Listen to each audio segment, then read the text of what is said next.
I'm pained by everything I hear about the crisis of young men. I believe it is a real problem. But I'm tired about hearing that boys and men are the problem. Boys and men have problems, but you are not the problem.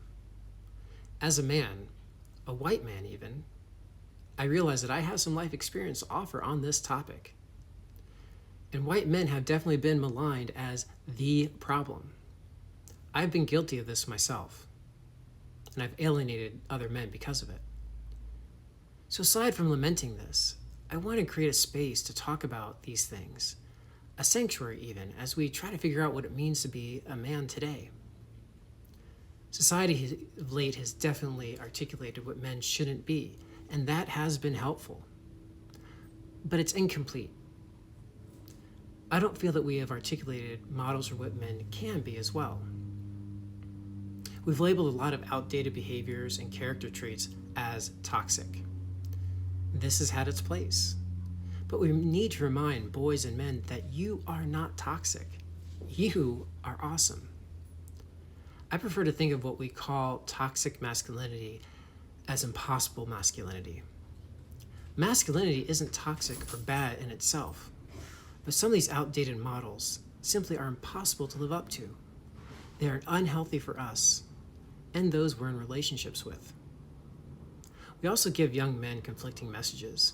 We say, you need to talk about your feelings. And so young men dig deep and they begin to talk about their feelings. And then they run up against the message, stop talking about your feelings. You're taking up space from women and girls and other marginalized communities that have been historically oppressed. The trouble is, both these conflicting messages have truth to them. Both have merit. So young men are caught in a bind. And we have to have compassion for that. That is what I hope this space can be. A place to talk about what we can be. The good news is some of the answers are actually easy and straightforward. It's living them out that's hard. But I'll offer what insight, support, and advice that I can. It brings to mind what Maya Angelou said about virtue and courage. Of all the virtues, courage is the most important, because without it, practicing all the other virtues becomes impossible. Then I remember what Ned Stark said to Jon Snow about fear and courage. In Game of Thrones, he said, the only time to be courageous, to be brave, is when we're feeling scared. So yes to feeling. Yes to being scared. Yes to feeling lost. Yes to all the difficulties in practicing courage and the virtues that follow it. And yes to boys and men. You are good and welcome here. And have a role, a productive role to play in this world. We also have to recognize that patriarchy and sexism still exist. As a society, we have to address this. Women and girls face obstacles that they shouldn't. They face oppression and violence. And let's admit it, they face those issues because of men.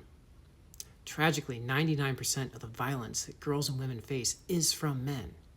A better masculinity will grapple with that. A better masculinity is not just the answer for us men, it's part of the answer for improving the well-being for our sisters, our mothers, our girlfriends, and our wives. If we can put people on the moon, build jets that break the sound barrier, send satellites into orbit that allow for me to talk to you right now, wherever you are in the world, we can take on talking about boys and girls, men and women, without detriment to either cause. I don't claim to have all the answers. I can only offer what has worked for me. But I've learned a lot from other men, and I can point you to them and other great resources. As a preview, you can boil down my principles to two imperatives that I believe thread the needle of what historically works for men, what can work in this evolving present, and what can persist into the future.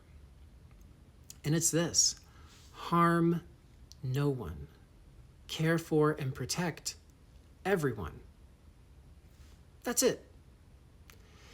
Now, there's a lot more to the execution of that formula, but that's where I'm going with this.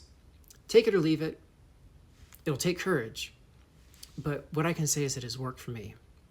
Maybe it'll work for you too. Does this make this channel and these discussions and these podcasts part of the manosphere? I don't know.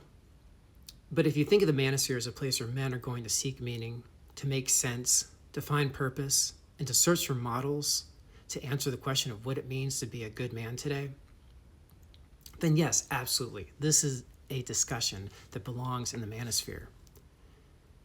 I don't think we need a male revolution. In my opinion, real change, real lasting change, moves by degrees, not broad sweeps of the needle. Those broad swings represent fads and extremes. Those aren't lasting. Hence the name of this channel, Moving the Needle. We move that needle for change with the small, day by day, sometimes minute by minute work, making one choice after another, taking one step after another in a better direction. That's not revolution. That's thoughtful evolution. So let's talk.